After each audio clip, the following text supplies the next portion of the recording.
Hey everybody, it's currently Friday, well actually it's Saturday technically, because it's 2 a.m. But just got out of the shower. Uh, got burnt pretty bad, so went swimming after work, and I'm like a lobster. But yeah, I just thought I'd just kind of go over some stuff, the things that I progressed in, um, especially with like anxiety and stuff. If you've watched some of my older videos about like my mental health journey and stuff, there's a lot of anxiety uh, around pretty much everything, um, and it's just really happy how much I've recovered from my panic attacks that I've been having on nearly a daily basis, and I'm just glad that I can now work comfortably, and I haven't had any anxiety symptoms while working, and I work hard too at my job, and so that's a big milestone. And the job is a really good job too. There's a lot of room for promotions and things like that. I could go up ranks to like um, maintenance to manager, things like that, and so there's like a career path at my job. It's not just like a dead end job. And the commute's nice too, because it's literally where I live. Um, but yeah, I just thought I'd show you kind of, what I do at work, just because I like, I just want to be able to look back on it and maybe if YouTube's still a thing 20 years from now, I could look back at the older videos and kind of reminisce on those times. And just seeing the progress too. It's kind of motivation for me. Just being able to visually see the progress of me, of all the things that I've accomplished. And on Friday, today, sorry about the camera. I ended up having to leave work early because I had to renew my driver's license because my birthday was on the 10th and it was due. And I needed a driver's license for work because I drive that truck that you've probably seen me drive in the previous work videos. And so I had to leave early and do that. So I took the written test, or actually it's not written, it's on the computer, but it was like, 50 questions or so. I passed that. And then I had to drive. And that was, I thought I'd be scared, because like I said before, if you look at my older videos, I mentioned how afraid I am of driving because of with the autism and all that. And I thought I'd be scared, but when I did it, it was just like the fear kind of subsided just because I think it's because I catastrophized it so much in my mind. But once I actually started doing it, I realized that it wasn't as like dangerous as my mind makes it out to be, And so I felt like really good afterwards. And it was just a great way to end the weekend too. I felt like I really improved on my mental health overall. There's one time, however, this was probably 2, maybe 3 weeks ago. I was playing a game. I was either watching YouTube or playing a game, I can't remember. I stood up to get like a drink of soda, and just out of nowhere, just like boom, my heart started just beating really fast. And it really freaked me out. And I thought to myself, I noticed a change in my thought process when I was going through it. Normally, I would assume, oh my God, I'm having a heart attack or I'm gonna faint or die. But this time I was like, this is probably a panic attack, and I just tried breathing and stuff. But the symptoms were still really scary. And I ended up calling the ambulance. Now, a lot of people would consider that oh, that's a regressed, I regressed back, But I don't see it that way. The reason why is because in some ways it kind of is. But once they came and they took my vitals and stuff, that was it. I even told the dispatcher that it's most likely a panic attack. because I have a history of panic attacks and whatnot. And I even told the ambulance or the medics or whatever, paramedics, that I have a history of panic attacks and it's most likely a panic attack. So the fact that, yes, I still responded compulsively to that panic attack because it was so sudden. I never had it that sudden before. The thing that I think I improved on is the fact that I didn't interpret it as me dying. It was more of, it was a lot easier to convince myself that I wasn't dying, or having a heart attack or anything like that. And then ever since that day, I never went to the hospital or anything. They left, and I just continued with my day. And ever since then, it's like I'm not really afraid of panic attacks anymore. Now, will I have one? Probably. Eventually, someday, it's probably going to happen again at some point, most likely. And I'm probably still going to be scared of it. I won't like it at all. But I'm just happy that I no longer associate it with, like, death anymore, that I'm dying. Because it took 5 years now to convince myself of that. And I know it's still, I still have plenty of room to improve, but I think that was a huge milestone for me. And so, yeah, that was really good. And that on top of the job and making new friends and being more sociable now that I'm, working and stuff. Plan on getting a car soon. And so I feel like I've reached like a certain plateau now. I feel like at first I was eating ramen noodles about every day because I was just broke. I mean, broke. Like I was in the negatives. I barely scraped by for like a month and a half. I don't know how I did it. And I was broke. I had crippling anxiety and depression, and because of that, I didn't have a job, which is why I was broke, obviously. And I couldn't have a job because of my anxiety. And so I went to therapy and stuff, and that was the first step towards my recovery path, and it was a big help. Just knowing that I wasn't alone in that process, and as well as learning coping mechanisms, and it just also kind of changed my perspective on quite a bit of things. I kind of became more stoic in a way, in the sense that things that I know it's such a fucking cliche thing to say, but it's just one of those things that's like true, that like the things that you can't control, just let go, and the things that you can control, work towards it. And I've kind of learned to accept whatever happens, and if there's things I could do to change certain outcomes, I'm gonna do it to the best of my ability. And I'm not hard on myself anymore like I used to. I accepted my autism. I understand that I don't see myself as a failure anymore. I see it as just, it's who I am, whether it be a negative or a positive thing. And I think a lot of that cleared up a lot of the negativity in my head.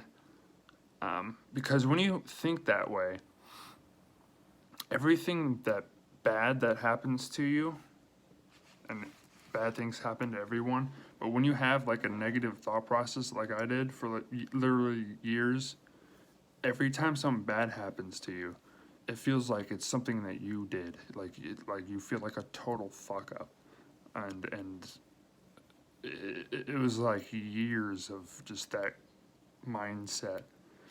And I feel like I finally accepted who I am for everything that I am. Whether I'm considered weird or I don't care. It's just like I enjoy what I do. I love art. I love people, talking to people, meeting people. preferably people who are nice. And I just want to experience life, and I feel like I'm finally doing that.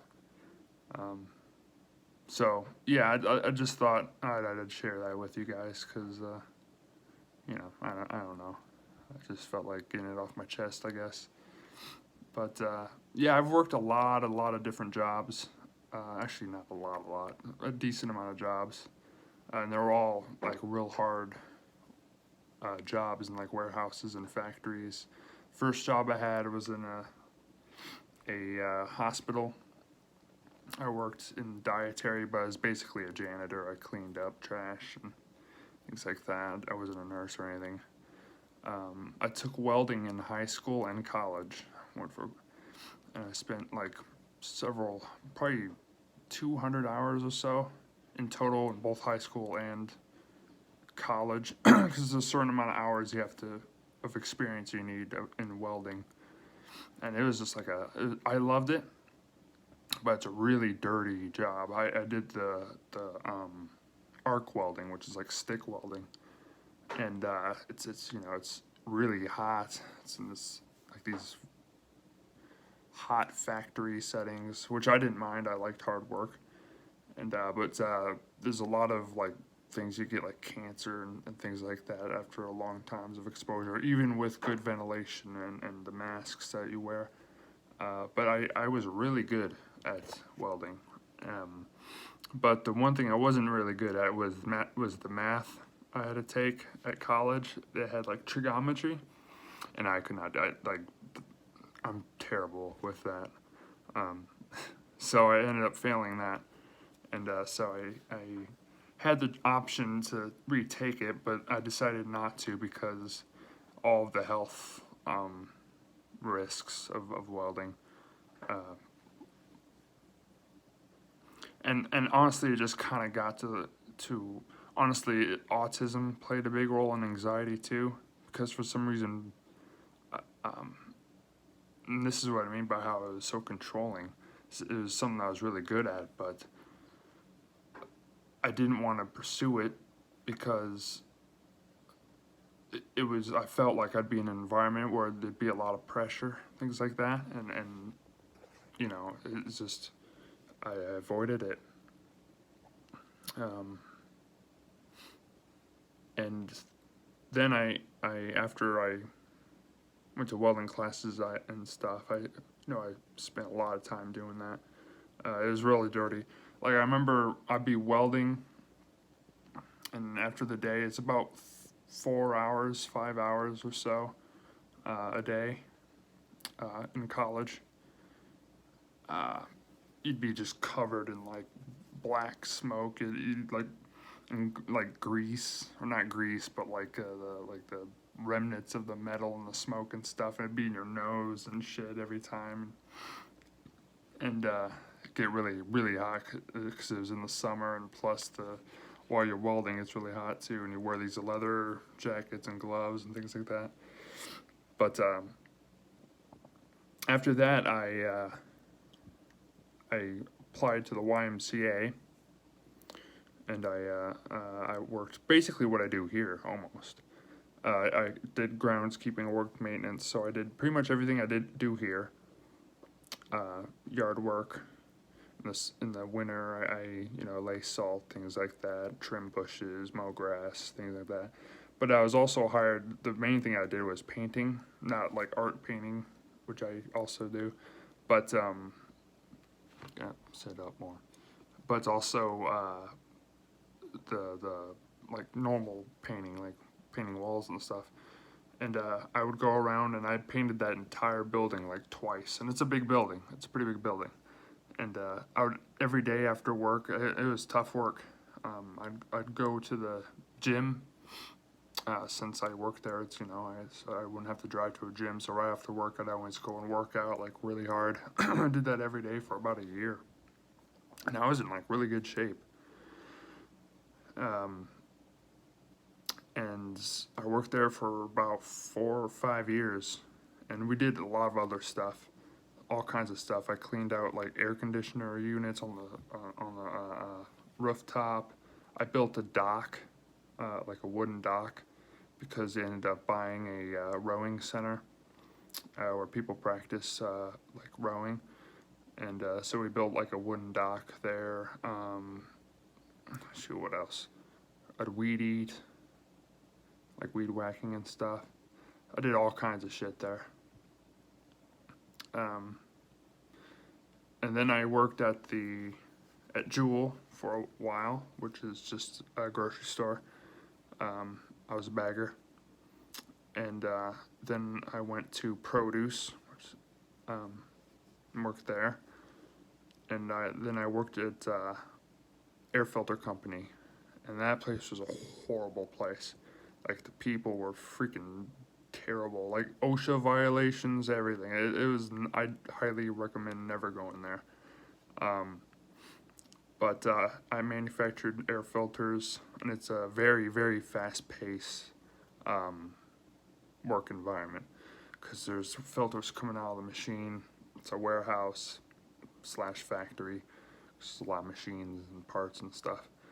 And it comes out of the machine, and I have to take that and put them in the boxes, tape the boxes up, put a label on it, print off the labels, drive a fork truck, and get the die cuts, which are essentially the cardboard frame of a filter, and give the die cuts to the assemblers, the correct size that they're running, all while the air filters are coming out of the assembly line. So I have to be doing all of that, as well as getting the fork truck and getting all the die cuts for all the sizes that are coming next, which takes time, all while the filters are coming out of the assembly line. So you have to stop what you're doing, go grab those, put it in a box, put the box away, then go back to what you're doing, and it's just really fast paced.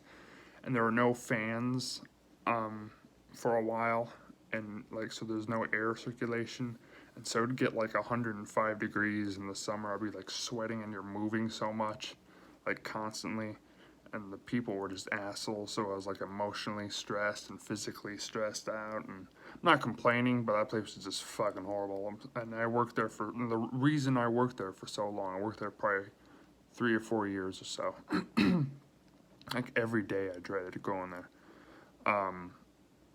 Was because of like the fear of new things, you know, with my autism. Like I got comfortable with just working in that shitty job, and like that's how bad my anxiety was. Like, I'd prefer to stay in that environment than do something new, and because it was something I was familiar with, even though I hated it.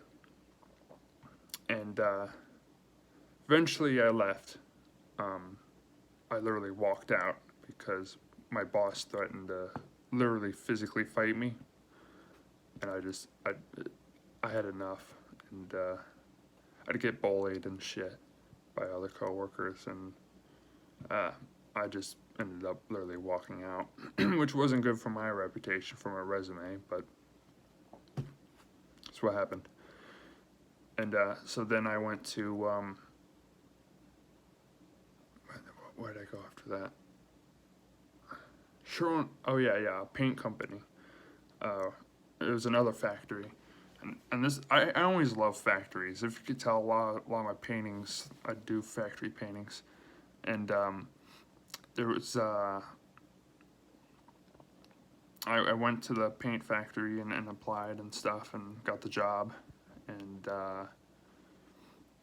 it was a kind of a small manufacturing factory, and it's where they actually make the paint, not just sell the paint, but this is where we actually mix and make the paint. It's really hot as shit, because there's like these boilers everywhere, and it's always like 98 degrees in there, and it's even worse in the summer, which is when I worked. And you have to wear these gas masks, because there's fumes in the air that are toxic, and you have to wear the gloves and these leather suits and stuff. And there's just like, it's really dirty. It's a really good job though. The people are really nice, down to earth. It's a really safe environment in terms of like protection gear. You have to wear goggles too, like safety glasses. And, but it was really dirty, like oils everywhere. You get oil on your skin and paint, and pigments are in the air. Like the pigment is like this powder. And we'd get these big, basically kegs, and there's pipes all over the place, pipes and valves and machinery and stuff, and these giant mixers where you mix the paint, and you'll have a list of these chemicals that you'll have to mix together in one tub. So you're messing with a lot of chemicals and toxic substances and resins, which is kind of like a thick, it's almost like molasses, but it's like a chemical.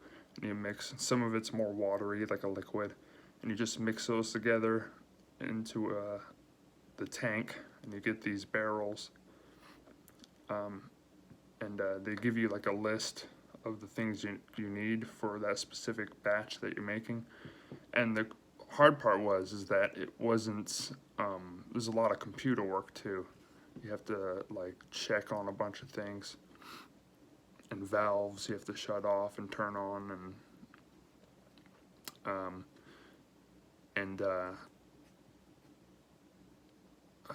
not sure what the fuck I was gonna say. I need to edit that out. But yeah, and then once you get all the, oh yeah, I remember what I was gonna say. I'm sorry, this is a terrible video because I'm dragging it on, but I'll get better in time. We did, the paints or the chemicals needed to mix together wasn't by name, they were all numbers. So I had to like remember the number. It wasn't called, you know, such and such chemical or whatever. It was like a certain number. So I had to like memorize all these numbers and stuff, and they'd give you the amount, how much quantity wise for the mixture, and like everything you touched was sticky, because we wear gloves, but everything you touched was sticky, like the pipes and everything. And the floor was like, had oil everywhere, like the black oil grease type stuff, and it's like brick. It was like an old, like, it's like almost like one of those old like World War II factories, like real small and pipes everywhere and real hot. It's kind of what it reminded me of. And yeah, I'd have to go and get all those chemicals and do all this stuff, and this is when I was having really bad anxiety, and I worked there for quite some time, and eventually the anxiety and the autism made the processing hard. It was just a lot to process at one time, and I talked to my boss about it, and we kind of agreed that it isn't, you know, the right job for me. So I didn't technically get fired. It was more of like a mutual agreement type of thing. And so I left there and then went back to Jewel, and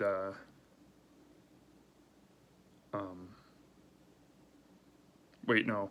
Before I went back to Jewel, I was really, really depressed, and because I felt, I was like even suicidal, because I felt like I couldn't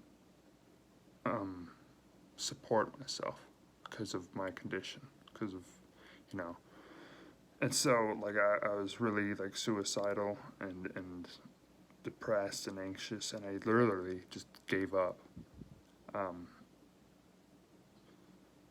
And then I just had no motivation to do anything at all. The thing was I was too afraid to actually go through with it, and so I just sat there for days, barely ate anything. I was in a really, really dark place. Then a bunch of other really bad things happened that I don't want to talk about, but yeah. It was a really dark time, and I just felt like I couldn't do anything to help myself type of feeling.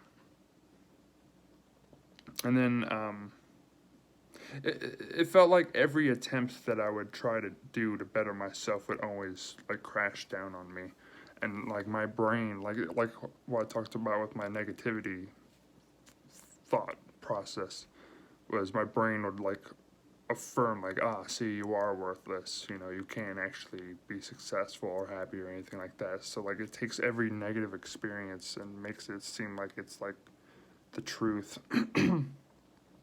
And yeah, but eventually I tried again and went to Jewel, and again I worked produce again, same thing, bad anxiety attacks every day. Made it to where it was hard to work. Not so much processing issues, but because it was stuff I was familiar with. But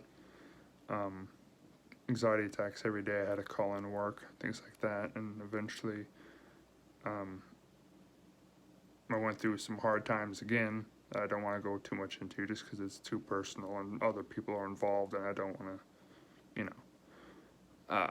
But went through that and having a real bad day on top of anxiety and really bad depression, and one of the managers was giving me just treated me horribly, and I just got mad and left.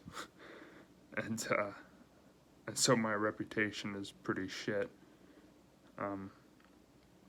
And so at that point I fell right back to where I was, depression wise. And again, that whole cycle repeated, and it came even more confirmed in my mind. And I was that's when I started, like, I need help, you know. I want to figure out what's wrong with me, so to speak. I need to take care of my anxiety before I do anything else, because that's the thing that's making me, you know, that's my biggest hurdle. And so that's what I concentrate on, and that's when I started going to therapy and stuff. And I had already learned a lot about anxiety from many different sources online, things like that. Just because my OCD and health anxiety made me really want to know what the hell was going on with me, if I was dying or if it was just anxiety. So I just that's just how I am. I just want to learn as much about it as I can. And but at the time I didn't know I had autism, and when I got diagnosed with that, a lot of it made sense as far as like the brain fog and my processing and stuff. And I started going to therapy, and I expressed myself a lot about what I was going through, kind of like what I'm telling you. And and they taught me a lot of coping mechanisms, and just getting it off my chest really helped. And over time, I learned more and more how to accept myself and become more stoic, like what I said. And and everything's just been getting better, and I eventually got to the point to where I'm like, I think I could work now. So I applied at here, at where I live, as a groundkeeper, as you've been watching, if you have been watching my recent job videos. This is what I'm doing now, and my anxiety is much lower than what it has been. I'm a lot happier, I'm a lot more active, and so I feel like I've really kind of reached a milestone. So yeah, this video I really dragged on, I apologize, but I just felt like I'd let you in on kind of my life and what I've been going through and what I've succeeded on, and things that I had a hard time with. I don't know, I just want to be like transparent with you guys, you know. Yeah, I'll make this the end of the video. If you made it this far, good job, because I know I really ramble. This is a longer video, so, but I appreciate it, and I love you guys and girls, and you guys have a good night. I'm going to bed because I'm tired.